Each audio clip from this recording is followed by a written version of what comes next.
The topics and opinions expressed in the following show are solely those of the host and their guests and not those of W4CY Radio, its employees, or affiliates. We make no recommendations or endorsements for radio show programs, services, or products mentioned on air or on our web. No liability, explicit or implied, shall be extended to W4CY Radio or its employees or affiliates. Any questions or comments should be directed to those show hosts. Thank you for choosing W4CY Radio.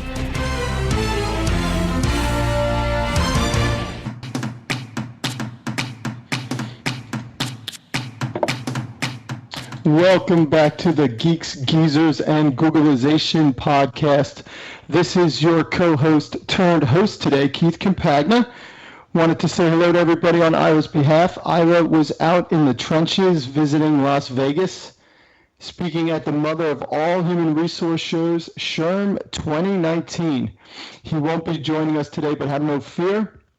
Today we're going to have a great show. Joining me in a few minutes is Henry Fairfax and Noelle Kellich. They're part of a team that's bringing Revolution back to Philadelphia with the Revolution School. Henry's at the ready. Noelle has just joined us. She just got off of the plane in San Francisco. This is the way podcasts get done in the year 2019, folks.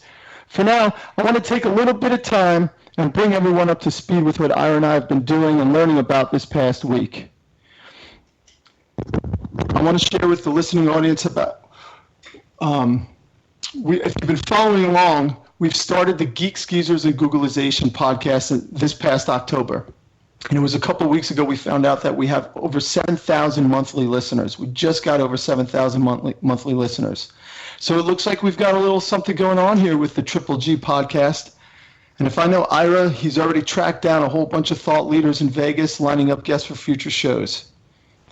As for me, I'm experiencing an amazing career transition since parting ways with JobVite, our sponsor, on May 1st, and I'll explain a little bit here. If you've been listening to the podcast enough, you might have heard several themes or topics coming up consistently. Regardless of what it is that our guests have been doing with their professional careers, there's a common denominator in terms of how the very definition of work is becoming disrupted.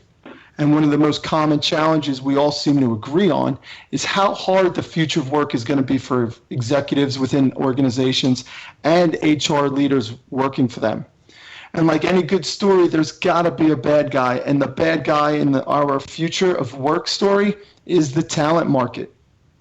The recruitment world has changed dramatically. And in March, this hit several of the news wires. But there are 1 million more open jobs now than there were people to work them.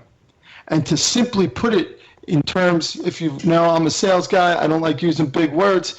Simply put, the power of the labor market has shifted from employers to you, the employees. And based on the idea that most leadership and management concepts were developed during a time when organizations can fire and hire capable people super fast, which is no longer the case, every organization is being forced to work differently. And it's this redefinition of work that requires organizations to start paying attention to the people handling the day-to-day operations. And it's no secret that most companies inside of every industry are facing serious recruitment issues. Recruiters are passively recruiting already employed people inside of every business of all rank and file. It's simply put, this is what the people at JobVite are trying to do, what they're trying to help with their software. They have a recruiting platform, it's end-to-end, and it enables their clients to give their recruiters tool to be much more aggressive in their ways that they passively recruit. And this means that everyone else's recruitment challenge is your retention challenge. And so you better start paying attention to your employees' needs, because if they don't like how you treat them, now is the time in our history where employees are finding that they could rediscover themselves and change jobs. So what's keeping HR from putting human resources back into HR? Well, if you caught up to last week's podcast, you've heard Cyrus and Megan talk to us about how incredibly fast and complex Google is making online recruitment. Here's the catch. Most HR staffs are burdened with too many administrative tasks to become Google-centric and employee-centric. The technology speed of improvement is way beyond what our HR counterparts are dealing with inside of most human resource departments.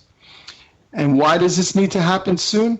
Well, one, we talked about the talent marketplace, and two, we talk about the reality that most employees, and this is everywhere you could Google this, and really it depends on the source, but more than 65% of any workforce anywhere is somewhat disengaged with their career paths, making them quite unproductive and increasingly stressful.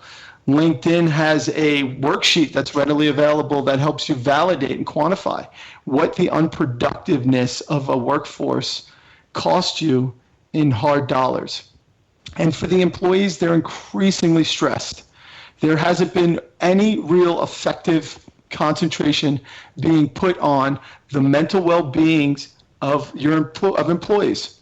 And so I had this crazy idea that if you wanted your organization to perform better and build an employee culture that gives your recruiters something that they could recruit for, maybe you should start taking care of the organisms that work inside of the organization. And I feel so strongly about this and helping people improve their mental health well-beings that I started Life-Work Integration. And Life-Work Integration eliminates the need for HR and recruiters to solve the problem. My strategy is simple. I work with executives within organizations so that they sponsor this notion of giving individuals the skill sets that they could use to become better individuals in their lives. This isn't about work anymore. Work-life balance gave everyone a false impression that by keeping that seesaw, everyone gets the vision of a seesaw where work is on one side and life is on the other. But what it did was give everybody the notion that you have to keep it ultimately balanced. And that takes a lot of strain and a whole lot of stress. And what we know for certain is that any system, whether it's a bridge or a human body, is going to fail under stress.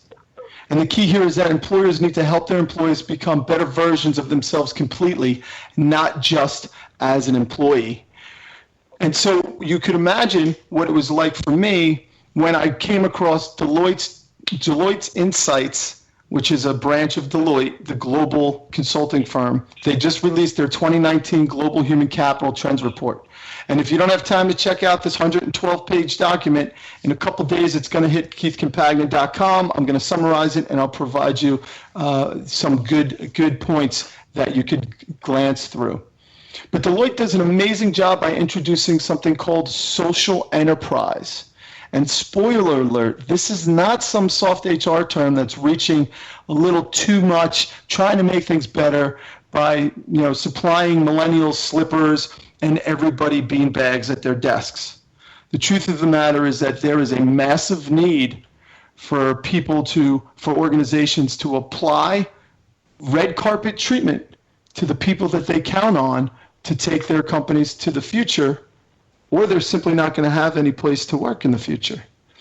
And so the effective reinvention and here's something that comes from the report, effective reinvention requires a culture that supports continuous learning, incentives that motivate people to take advantage of learning opportunities, and a focus on helping individuals identify and develop new and needed skills. And now I ask the audience, if you want to call in, go for it. The number again is 561-623-9429. If you have any questions about this topic, allow me to kick the door open and bring Noelle and Henry on to the show. I couldn't be more excited to bring them on from the Revolution School.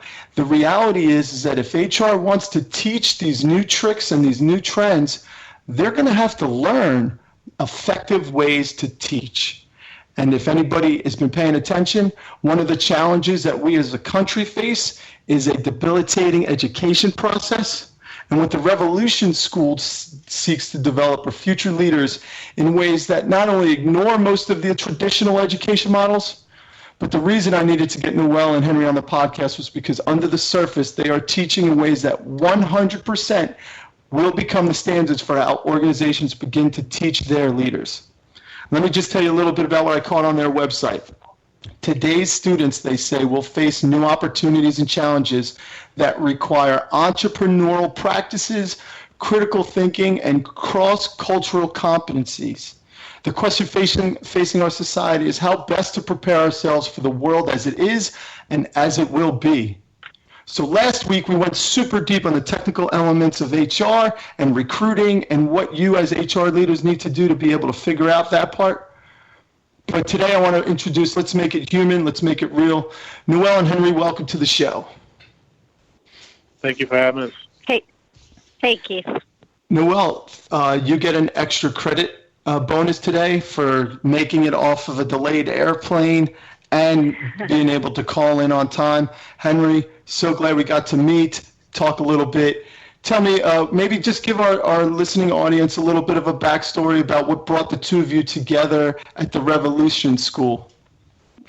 Henry, Noelle, who wants to go first? Noelle, Henry, you tell that story. Great. No problem. I'm happy to tell a story. Just for context, Noelle always gets extra credit. That's the spirit of a teacher. She's pretty good at that. So, I spent the last 3 years at Girard College, a full scholarship independent boarding school in Philadelphia, as the vice president for institutional advancement and enrollment management. Part of that job had me trying to really figure out ways to innovate in a 170-year-old school. So Girard's been around for 170 years, founded by Stephen Girard, who started a school for orphan white males back in 1831. It took them about 17 years to build the campus. They opened their doors in 1848. And 170 years after that, Noelle and I got to spend some time talking about summer programming, and she had some really, really innovative ideas on how to partner, and Noelle's really brilliant that way. So I was excited to talk to her about some ideas. And at the same time, I was thinking about some summer programming as well. As true with the Revolution Project, there's cups of coffee that happen, and I got invited to a cup of coffee that turned into a recruitment process. You talk about HR, you get people that are good at recruiting, that'll help. And so Noelle invited me to a cup of coffee and really unpacked this really exciting project that they were working on, which was ultimately a school that would innovate in a market that hasn't seen a ton of that in the education space. And so I was super intrigued by what she was talking about and strategically thinking about ways to partner Girard College and Revolution, at that time, Revolution Project. And so one thing led to another, and we kind of piloted some of our work together with a program called Dreams at Girard. So we partnered the Philadelphia School with Girard College. The core of that program was around diversity. So Dreams stands for Diversity, Resilience, Engineering, English, Arts, Math, and Science. Noelle was really the architect around the immersion program, which had the kids go away for a week. And we got to really kind of test some of our theories and conversations in practice, which was unbelievable. And that cup of coffee extended, and we ultimately ended up figuring out a way to collaborate, partner, and bring a new innovative school to market. And so that's what we've been doing over the last year. I've come to know Noelle as a pretty brilliant architect behind the program that we're setting up for our students, and I'm not going to steal her thunder because she drew it up, and I've just been so happy to be able to tell a story and recruit some of the families and folks to get excited about what we're doing. Very nice, very nice. So Noelle, the old cup of coffee technique, huh? Come in here, nice and peaceful. What got you thinking that Philadelphia needed a change in their education system? So I've been teaching in Philadelphia for 20 years now. I started in public schools. That's really where my heart is. My own children brought me to independent schools. I did not expect to be there. And it really, what it has meant is that I've now spent time in Philadelphia. We have magnet schools, so they're public schools kids can apply to. We have charter schools, we have neighborhood schools, and we have independent schools, and parochial schools. My parochial time was spent in my childhood, but I've now spent time teaching in all of the other kinds of schools. And when I landed at the Philadelphia School, which is the independent school I was at, where we really hatched the plan to build Revolution School, I had the opportunity to do some things really without the constraints of testing requirements and the kinds of things that the public schools are being confined by. And it became clearer and clearer that we needed a high school that went beyond teaching coursework in silos to really connecting what happens in schools to what happens in the world. I really believe that if we continue to keep everything segmented and really embedded in academics, then when young people graduate from high schools and universities, they know they don't have the skills they need to think in terms of systems, to connect across cultures, across space and geography, and to really create the kind of work environments that they want. And when we talk about empowering students, what we're really talking about is giving them options, allowing them to create their own paths and then to follow them with purpose. And so we went to work building it with the support of an incredibly generous woman. Her name is Gina Moore, who has really been behind us and working hard to make sure we have the funding to get started. Yes, and there's those parallels in the what I'll call the real business world, right? You've got to have the financier, you've got to have the executives, you have to have the vision, and that enables you to move forward in the direction that you want to. Now, let me ask you this: you mentioned how you draw comparisons to let's call it the traditional sense of education. Philadelphia has a lot of school options for the students that live within the region. What is it that you see being those skill sets that enables a student at the Revolution School, or maybe just what the program of the Revolution School offers, that's going to give them those tools that maybe their counterparts at other schools simply aren't being taught today? Yeah, if you think about a tip. Oh, go ahead, Henry. No, I was just going to jump in. I'm very close to our work right now is the recruitment of our founding students. And, one of the things that we've been really proud to announce is that, we have as many students as zip codes at this stage. And so, we talk about cultural competence and making sure students are coming from different places and spaces with varied perspectives on the world is really, really important. So that was part of our recruitment strategy. We're intentional and thoughtful about it, but in the core of our work is that socioeconomic diversity and geographic diversity and all diversity in all forms. So that was super, super important to one of the things that we were able to accomplish in this astounding year.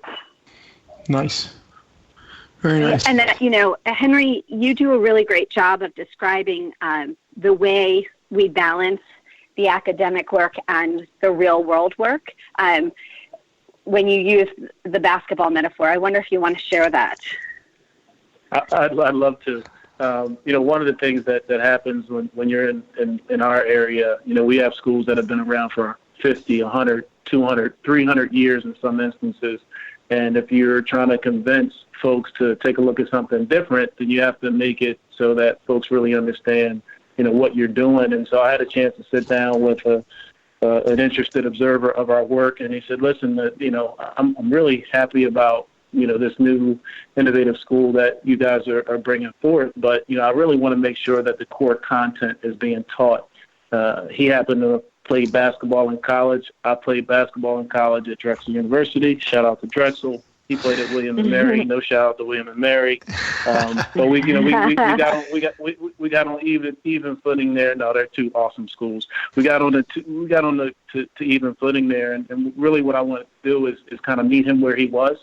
And the best analogy I could come up with is that when you're talking about preparing students for what's to come in the future. And you look at a game like basketball, you could take any sport, but, let's use basketball for this analogy. I said to him, look, the reason we got good at the game is because we did a good amount of practice around skilling and drilling, right? And that for us at Revolution School is that core content. So I would take my basketball to the playground and I'd dribble for half an hour, 45 minutes, and then I'd shoot the ball and I'd shoot, 20 shots per spot, 7 spots on the floor. And so that was my skilling and drilling, the core content. But, what I told him, I said the air never stole the ball from us. I never got my shot blocked by the air. So there was no competition. There was nothing relevant happening, so that it was a real game live situation. I said, so what I had to do and what he had to do was we would go back to the court around 4 o'clock. This is when, folks came and wanted to compete and play, and we would take the skilling and drilling that we did, and we compete against live bodies that would steal a ball and knock you down and that kind of a thing. What's brilliant about what's happened with Revolution School is if you look at our schedule, you take Tuesday and Thursday, and our kids are at the site of their learning. They're in it, and they're in it with their teachers. They're actually in the projects. And then on Monday, Wednesday, and Friday, they're in the skilling and drilling and getting that core content. And so you look at that, that 5-day schedule, 40% of the week, the kids are in relevant work. And so when work becomes relevant for students, that's when, it starts to take meaning, and they get really, really excited about it. And you can take some deeper dives. I think that's a big part of the brilliance in what we're doing. And so it made sense for him. I think it was lyrics that he could dance to a little bit, and he got really excited and said, man, I can't wait to see this in action. So what I want to do now is almost push pause here. I'm curious to find out, I know that the two of you have been ultra busy building up the school, getting enrollments, doing literally everything that needs to be done. I want to ask you both, are any of you at all aware about what's happening inside of corporate America, and when I say corporate, it doesn't have to be a for-profit organization, but are you at all dialed into in terms of what companies and businesses are struggling to do within their organizations? And it's okay if you say no. Well, we are. I mentioned Gina earlier. Gina was most excited about her work with us, continues to be excited because she really believes that what we talk about teaching, those are the challenges that her company and other companies are facing. And so she talks about the change in the demands of employees, which you mentioned, right? Drive, motivation. Yep. She talks about communication and really creating a culture that is transparent and collaborative, and that really bucks the old hierarchical system, and the need to be creative in teams. And so as we work on our work for Revolution School, Revolution Project has been continuing to grow and sort of reach out into the corporate world in Philadelphia in order to see where we can't find overlap between what we're teaching and what corporations and companies are really looking for. Gina's been on a speaking tour. She's been invited a number of times as a powerful female leader in Philadelphia and speaks to those things quite a bit, actually. And we're actually coming up on the break in a few minutes here, but I just want to share with you that that you're spot on, and this is the part that I really want to see how our listeners take to it and the feedback that we get, because I've been inside as a fly on the wall in over 1,000 companies, and big, small, doesn't matter the industry. And the truth of the matter is that because we have this massive shift from an employer focus to an employee focus, companies everywhere are quite literally out of their comfort zone. Most of them, the far majority of them, are not in a position where they can quite literally do the things that you're doing at the Revolution School. And when we come back from the break, I want to go back to the concepts that you're putting, because my understanding is that rumor has started to spread. And maybe, Noelle, when we come back from the break, you could kick off with this, but the rumors are starting to spread that you have the secret sauce that will help any organization that's willing to provide leaders the capabilities of teaching people in ways, like Henry mentioned, that have the skills and drills. Because what I hear are the kind of things that my buddy Torrin Ellis, who is a diversity speaker, and he's out there trying to get people to understand that if you open up your eyes and your mind a little bit wider, there is a plethora of individuals that you could bring into your organization. You talk about transparency. We deal with the millennial scenario, and when I say the millennial scenario, what I'm really referring to is how poorly positioned existing HR infrastructures are to be able to accommodate to what is the largest workforce demographic available and for the next few years. And then we're also talking about cross-training. The idea that somebody comes to work and spends 20 years or more doing the same thing is as behind us as possible. You know, the technology has influenced the way that everybody integrates ideas, and the millennials have demonstrated that if you don't give them something new to do, they're going to seek out other places to find it. And it always goes back to how we as a society can evolve so that people can work in dynamic ways, in passionate ways, and really become true contributors to what it is that they feel they could do with their careers and their lives. And so maybe now is a good time to take a break. When we come back, we'll talk more about the Revolution School, the Revolution Project. And again, if you want to call in, the number is 561-623-9429. You are listening to the Geeks, Geezers, and Googlization show. I'm Keith Campagna. Ira Wolf is somewhere in Las Vegas, tracking down HR thought leaders. We'll be back in a few minutes.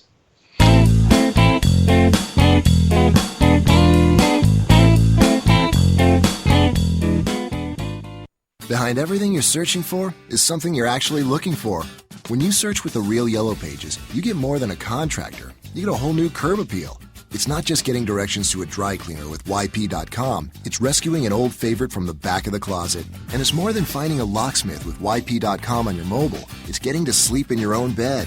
Whatever it might be, there are more ways to search and more ways to find exactly what you're looking for with the real Yellow Pages, YP.com, and YP.com on your mobile, only from AT&T. What's up, everyone? This is Keith from the Geeks, Geezers, and Googlization show, powered by JobVite. JobVite knows career paths are made by people, not by open job requisitions. JobVite's platform ties recruitment marketing directly to applicant tracking and onboarding, creating continuous candidate engagement that effectively connects recruiters with qualified passive candidates. Used by over 50,000 recruiters placing over 1 million jobs, JobVite's platform impacts every company in every industry. Check us out at jobvite.com. Listen carefully. Up to 9 out of 10 job candidates visiting your company career page leave before completing an application. You heard that right. 90% of candidates who want to apply for a job at your company don't. That's just plain crazy, especially in today's tight labor market. Candidate experience matters. Stop turning candidates away. Let Success Performance Solutions help.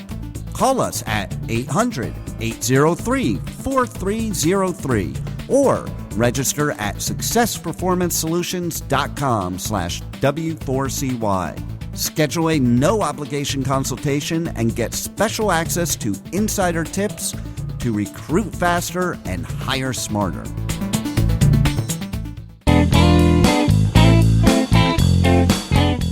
Welcome back, everybody, to the Geeks, Geezers, and Googlization show. I am your host and co-host, Keith Campagna. Ira is out in Las Vegas at the Society for Human Resources Management largest event, SHRM 2019. So I'm talking today with Henry Fairfax and Noelle Kellich, and we're talking about the future of work, but specifically, we're talking about preparing people, children, students, and adults, how they can cross-train, and as Henry put it, we're talking about how providing skills and drills makes them a better player on the court. It's not just what you do when you show up at work, it's how you can get better. Noelle, some of the things we talked about earlier had to do with the idea of teaching the teachers. The Revolution School is the main project, but it seems like there's something that came from that, the Revolution Project. Do you mind sharing a little bit about that? Absolutely. So what we really imagine is a transformation of the way we think about education. So, you talk about how slowly HR is moving. Schools are tied with prisons and churches for their movement and progression. So we spent a lot of time really thinking about what was needed in the world at large, and certainly the work world, and what was happening in schools and tried to figure out where the overlap happened, we wound up breaking, we used to call the skills that weren't academics soft skills. We think of them much more as power skills. But we wanted to break those down into categories so that people really saw what the sub-skills were. So as the Revolution Project and school, we identify 3 major categories of skills: entrepreneurial mindset, cultural competencies, and systems thinking. These are really important for a few reasons. One, they transcend communities, they transcend schools, they transcend geography.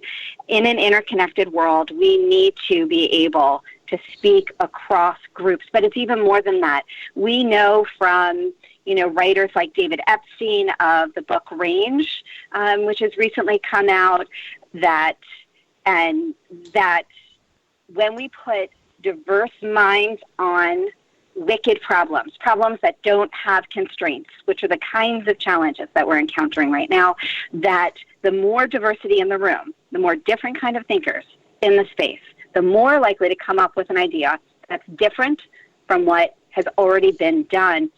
And so that's where we start to see the cultivation of entrepreneurial mindsets.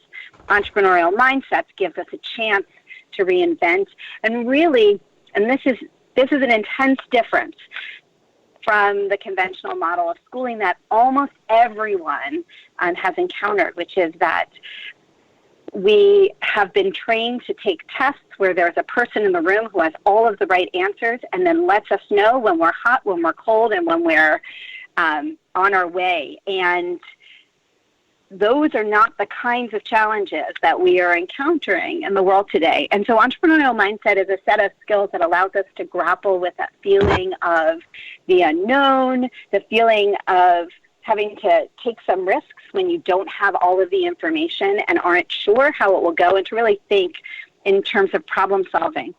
And then systems thinking does what any expert in any field knows is key to developing expertise, which is taking what we see on the surface and digging deeper so that we understand. We use the model of the iceberg often to think of this, but it's really to dig underneath and understand the mass of systems, the codes, the cultural expectations, the economic forces that are creating what we see on the tip of the iceberg.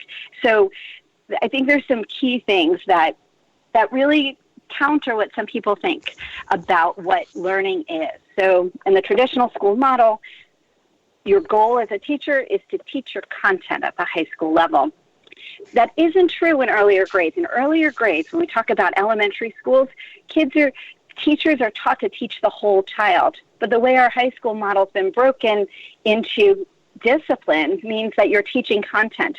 And the challenge with that is that you don't get to teaching the skills that are really about the connections between content. So a key thing that we know now we've got something like 75 years of cumulative experience in education, plus another 45 coming on board in 2 weeks when our faculty join us. We know that you can teach all sorts of skills, including collaboration, including culture building, including, teaching people that to grapple with the emotional uncertainty that comes with taking some risks, pushing envelopes, questioning, and that's the kind of work that we know will pay off in schools and in the corporate world. Anything to add to that? Yeah, I mean, as Noelle was talking, I was thinking a little bit about our recruitment process, in terms of identifying both teachers and students. But I'll speak to the student part of that. There's often, when you look at colleges and universities, they look at the SAT or the ACT, and the independent schools is the secondary school achievement test, which is the SSAT or the ISEE, the Independent School Entrance Examination, and these tests create all kinds of anxiety for students and families. And so when we sat down as a team, we decided to make the standardized test, optional. And what we put in place of that is something called the Personal Experience Project. And what we're really trying to do is, articulate to our prospective families that we understand students are more than a test score, and to be able to identify students that would do really well in the kind of learning environment that we were creating. And we saw some unbelievable results. And it really, I think, differentiated our process from a recruitment standpoint and allowed us to know our students a little better walking into the door. So when I think about recruitment, processes, you want to take a look at that area and say, what are the things that we're doing that are going to make us unique and give us the ability to identify students that are a good match and a good fit. And when you're recruiting, I don't care what level you're recruiting at, it really does come down to that. It comes down to the right match and the right fit. We saw students do things that they had not done in their academic careers prior to their engagement with our process. We had a student do an animation on border crossing. We had a student start a business and try to add a third product to our sales. So we saw so many awesome projects, and it really illuminated and liberated some of the minds that were may have been trapped otherwise if they had not had an opportunity to engage our process. I'm so excited to see how this turns out, because you're literally describing future leaders that can walk into almost any scenario. I mean, maybe almost is the wrong word. They'll be able to, or at a minimum, have the experience to take on a challenge, to become much more comfortable in the environment that might have some stress to it, that might have some unknowns to it, and might require risk taking.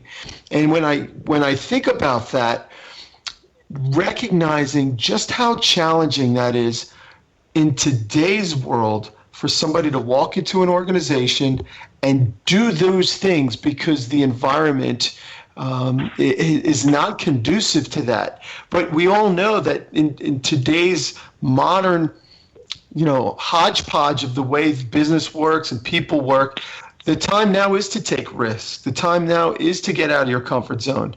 And so it sounds like you are at the base. You are the base level of educating students to become adults in an adult world, and you're getting them started off early. It's fantastic to hear. And I love the fact that you have recruitment. You're running and considering your students just like the way organizations that understand these elements are doing it today. I'm wondering if there's some sort of connectivity with some of the best of breed employers you have there for job placements, but I guess that might be for another day. Noelle, let me ask you this. As a career sales guy, I've come to fall in love with 3 questions. I have my 3 favorite questions. My first favorite question is why? My second favorite question is what did we learn? And my third favorite question is how can I help? So as you've gone through these last couple months, building out the vision, building it out, and Henry, you've been, I'll get your thoughts on this too. What's something that you've learned that you might not have been expecting to learn? I can tell you that easily. For us, we started out with a really clear vision, and that has stuck all the way from the very beginning to 3 years later as we prepare ourselves for opening the school. And the way we approached building the program was I would do some design, and then we would gather a talented, diverse group of people together, and we'd set that product in front of them, and we'd say, break it. And that was repeated over and over and continues really to be repeated over and over. And recently, as we were going through our licensing process at the state level, I had this moment where I was reflecting on where we were a year and a half ago. And there are so many things that we have figured out because someone challenged us. And instead of being defensive or certain we were right, we sat back and went,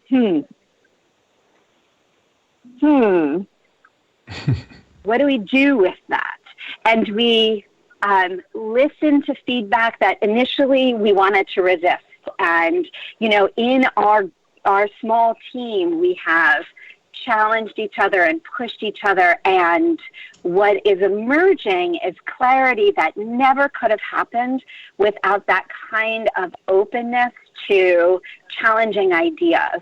And it is one of the keys to what I believe will be a culture of growth mindset and really a culture of thinking at Revolution School. So nurturing that and holding on to that as we launch will be one of the pieces of my work and something that I will work very hard to preserve.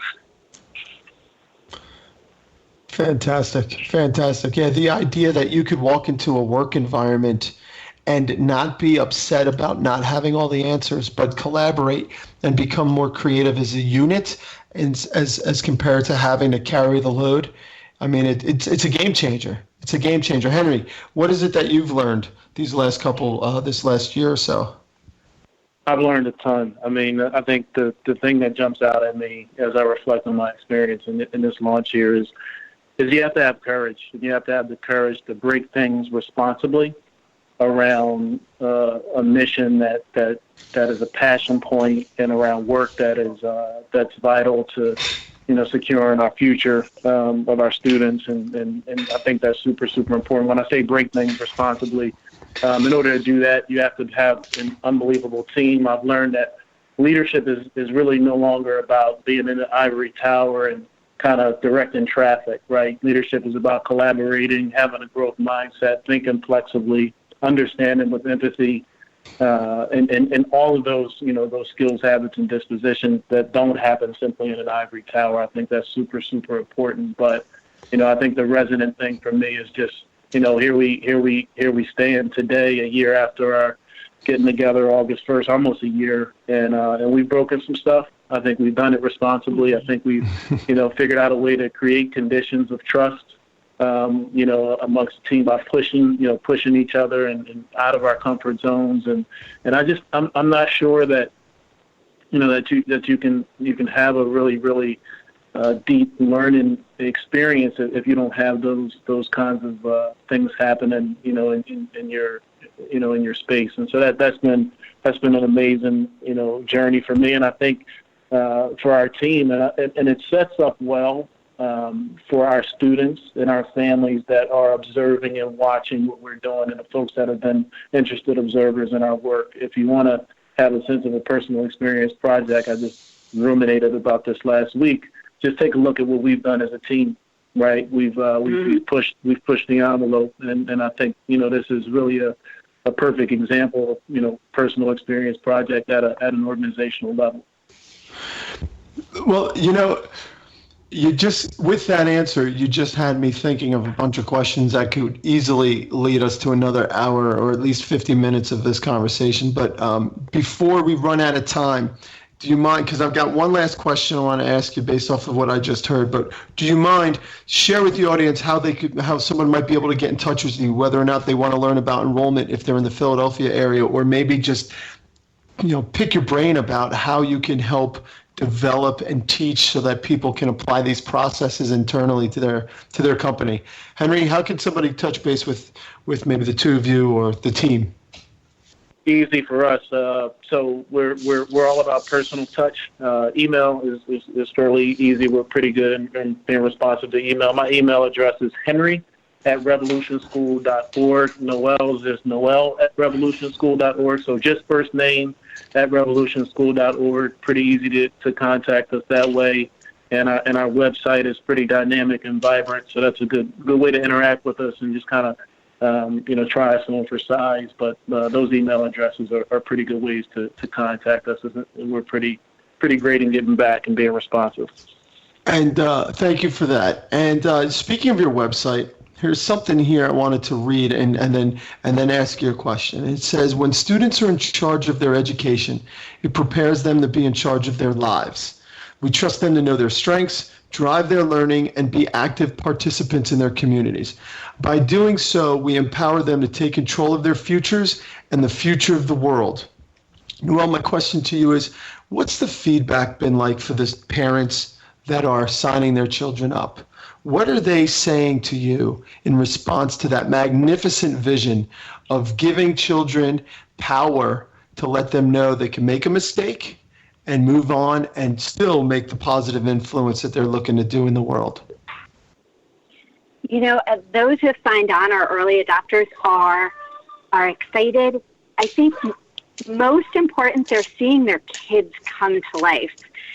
One of our applicants has really been disengaged from schooling, is doing well, but just hasn't been having an experience that's resonating with him. And when his mom spoke with Henry at what we call our living room visit, where Henry and I visit with families to have our version of an interview and really a discussion for families to interview us, for us to interview families and get to know one another.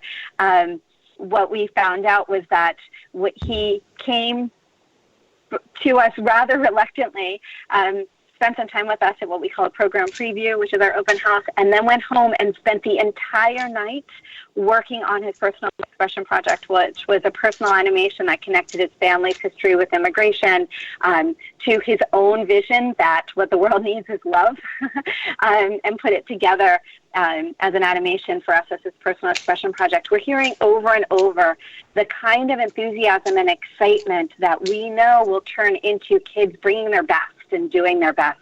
And parents see that and they feel that, and they're excited to be part of it with us. Fantastic. So in an age where you see grown-ups trying to find a place where they can do the kind of passionate work that you just described from somebody who wasn't even, correct me if I'm wrong, wasn't even accepted into the program as of yet, He right? was ultimately, right? He was yeah. ultimately. Well, why not, right? Because you want to have that individual representing your vision, and it seems absolutely fantastic. So, Henry, go ahead. I was only chuckling because in a lot of instances the parents have said, "Can I go to your school?" We've gotten that one too. So I think that's a pretty good response to our vision and mission. Fantastic. Well, I absolutely thank the two of you for taking time out of your very busy schedules, joining me here on the Geeks, Geezers, and Googleization show, where we're talking about the future of work here. And as you know, it sounds silly for me to say, but it seems like it's not always something that's in the front of everyone's mind, and that is the future of work includes the students of today. And as it turns out, when we were all younger students, or maybe most of us were younger students, we knew what good was, and we felt positive about making a change. And having the kind of tools and support that the Revolution School is offering, makes it seem like there's you're making the future look even better. So I want to thank the two of you very much for coming on the show.